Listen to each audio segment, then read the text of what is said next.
Faire faux bond aux organisations agricoles savoyardes, est-ce possible de ma part? Eh bien oui.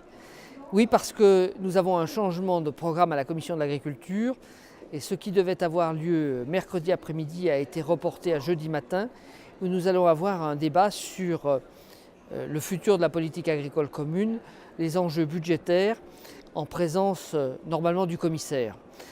J'ai fait un choix. Je préfère défendre les positions à Bruxelles dans le débat qu'être parmi vous et c'est pour ça que j'ai recours à la vidéo.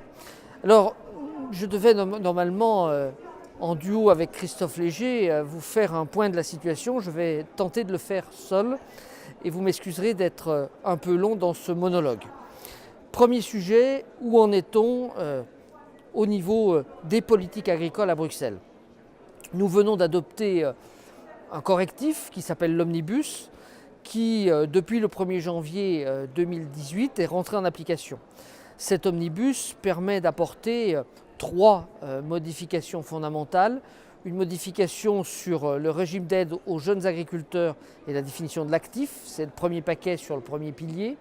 Il modifie en même temps, il simplifie un peu le verdissement. Dans le deuxième pilier, nous avons réussi à modifier les critères concernant l'assurance en abaissant le seuil de déclenchement et en augmentant le taux de financement, de cofinancement. Je sais que la France a des hésitations sur cette augmentation du taux de cofinancement. Pourtant, j'engage les agriculteurs et notamment tous ceux qui sont en production spécialisée à recourir massivement à la forme de l'assurance. Ça sera pour l'avenir la meilleure protection qu'ils auront.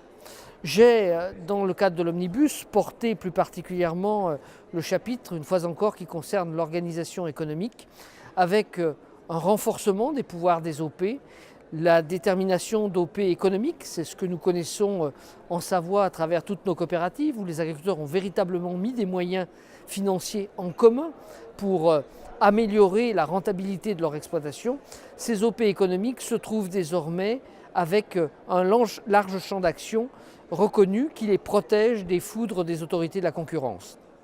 Nous avons même été un peu plus loin en mettant en place un nouveau type d'accord qui est un accord sur le partage de la valeur, qui s'inspire de ce qui existe dans le secteur du sucre, ce qui veut dire que vous pouvez conclure un accord avec un prix, et puis si le prix constaté sur le marché évolue à la hausse ou à la baisse, nous déterminons à l'avance la manière dont se répartit ce bonus ou ce malus. C'est donc un vrai encouragement à contractualiser de la part des producteurs. Je vais encore un petit peu plus loin. Nous avons obtenu de la Commission qu'elle réponde aux questions dans un délai de 4 mois que leur poseront les groupes d'agriculteurs qui veulent s'organiser pour être sûrs d'être bien dans le champ du possible. Et puis nous mettons en place un système de carton jaune et de carton rouge. Désormais, la Commission européenne comme les autorités de la concurrence ne pourront plus sanctionner directement des pratiques. Elles devront d'abord en demander la correction. Et c'est que si la correction n'est pas mise en œuvre qu'il pourra y avoir des sanctions financières. Je crois sincèrement que l'organisation collective est notre meilleure chance, le pari à relever plus que jamais pour faire face à la concentration des acheteurs qui se mettent en place dans tous les secteurs vis-à-vis du monde agricole. Voilà, ça c'est ce qu'on vient de faire. Profitez-en. Mettez-le en œuvre très vite parce que notamment le système d'assurance, certains le contestent dans d'autres pays européens. Si nous ne l'avons pas mis en place dans les 3 ans, il tombera. Nous rentrons désormais dans la négociation du futur. Mais pour parler du futur, il y a un certain nombre de préalables. Le premier des préalables, c'est d'y voir clair sur le Brexit. Le Brexit est une négociation difficile dans laquelle se démène notre ami Michel Barnier. Il a là un chantier gigantesque tant les Britanniques sont désormais flous dans leur choix et dans leur vision de leur propre avenir. Nous avons manifestement affaire à une élection qui a été quelque peu volée, où on a répondu à une question sans savoir ce qu'était le contenu de cette question. Pour nous, clarifier le Brexit, c'est essentiel, pour 2 raisons. La première, c'est que les Anglais étaient des contributeurs nets, ils apportaient près de 10 milliards par an et que nous allons devoir compenser ces 10 milliards. Est-ce que nous coupons dans les dépenses ? Est-ce que nous apportons des recettes supplémentaires? Est-ce que nous faisons un pas entre les deux? C'est le débat qui a lieu en ce moment. Mais ça ne suffit pas. Les Britanniques étaient aussi des très gros clients de l'industrie agroalimentaire européenne. Ils importent par exemple 2 millions de tonnes de viande par an, dont 700 000 tonnes d'Irlande.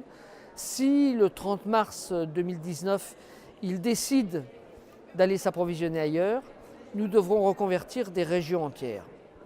Bien évidemment, nous devons le savoir, puisque nous devons alors avoir les outils dans la boîte à outils de la future politique agricole commune. C'est la raison pour laquelle je pense qu'il ne faut pas se précipiter dans la définition de la nouvelle politique agricole commune, même si certains, notamment les budgétaires, essayent de presser le pas. Nous allons avoir dans les prochaines semaines à débattre d'un rapport de mon collègue Herbert Dorfmann qui répond aux propositions, au ballon d'essai que la Commission a lancé au mois de novembre dernier. Ce rapport va permettre de nous positionner et de rejeter, par exemple, toute renationalisation de la PAC. Pourquoi il nous faut nous battre contre une renationalisation de la PAC? Parce que le système qui est proposé aujourd'hui conduirait les États riches, et nous n'en sommes pas, à pouvoir consacrer plus d'argent à l'agriculture, et les États pauvres, dont nous sommes, à regarder passer le train. C'est le premier élément. Ensuite, nous avons besoin de garder des règles communes parce que le marché unique reste d'actualité. Il reste, même pour nous, Savoyards, un champ de commercialisation, un champ de développement. Et puis, pourquoi ne faut-il pas de renationalisation? Parce que la Commission européenne, qui a moins de personnel, voudrait bien transférer aux États le choix des mesures opérationnelles. On risque de développer les concurrences entre pays, mais on risque aussi de voir d'autres que les seuls agriculteurs ou que les seuls agricoles décider de la répartition de notre budget. En effet, si comme pour le deuxième pilier, les pays ont à faire une copie, qui viennent présenter à Bruxelles, ils ne présenteront pas leur copie qu'à la DG Agri. Ils présenteront leur copie au collège, ce qui veut dire que la DG Climat, la DG Envie, la DG Comp auront leur mot à dire sur les propositions qui sont faites. C'est ce que j'appelle la politique du coucou, et celle-ci, elle est dangereuse. On voit bien qu'entre la PAC que nous avions votée en 2013 et la manière dont elle est appliquée, il y a déjà un monde. Il faut à tout prix nous préserver et garder le plus possible la main sur les choix qui sont faits et qui sont à faire. Sur la question du verdissement, la Cour européenne des comptes a sorti un rapport assez surprenant puisque nous commençons juste à mettre en place le verdissement et elle tire déjà à boulet rouge sur la mesure. On voit bien qu'un certain nombre d'anti-agricoles ont alimenté sa réflexion. Pourtant, je sais que, surtout chez nous en Savoie, nous sommes sensibles au fait de répondre à la commande sociale. Et oui, il faut reconnaître, nos concitoyens, je le vois bien en tant que maire de Chambéry, nous demandent de plus en plus de protéger la ressource, veulent de plus en plus savoir comment sont produits ce qui est dans leur assiette. Nous devons en tenir compte, mais nous devons en tenir compte intelligemment. C'est la raison pour laquelle la PAC doit évoluer vers une politique où on aurait une obligation de résultat et non plus une obligation de moyens, comme c'est le cas aujourd'hui. En ayant une obligation de résultat, on rendrait à chacun d'entre vous sa liberté de chef d'entreprise. Face à des objectifs, vous retrouveriez votre capacité de choisir l'outil qui correspondra le mieux à votre situation, aux caractéristiques de votre exploitation. Je suis sûr que nous retrouverions ainsi une part d'innovation, cette innovation que nous avons tant perdue au cours des 15 dernières années, comme le montrent toutes les études. Alors, ce matin, Herbert Dorfmann vient de me proposer de venir dans les prochaines semaines en Savoie pour présenter son rapport et débattre avec vous. Sans vous consulter, je lui ai déjà dit oui, parce que je pense que cet échange sera pour nous un enrichissement. D'abord, il a une vision à la fois proche et un peu différente de la nôtre.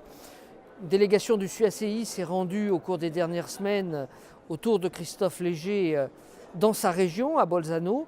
Vous l'avez rencontré, vous avez été surpris par un certain nombre de choses Pourtant, avec moi, il défend l'agriculture de montagne. Cette agriculture de montagne, elle n'est pas menacée au niveau de l'ICHN et ne vous faites pas peur pour rien.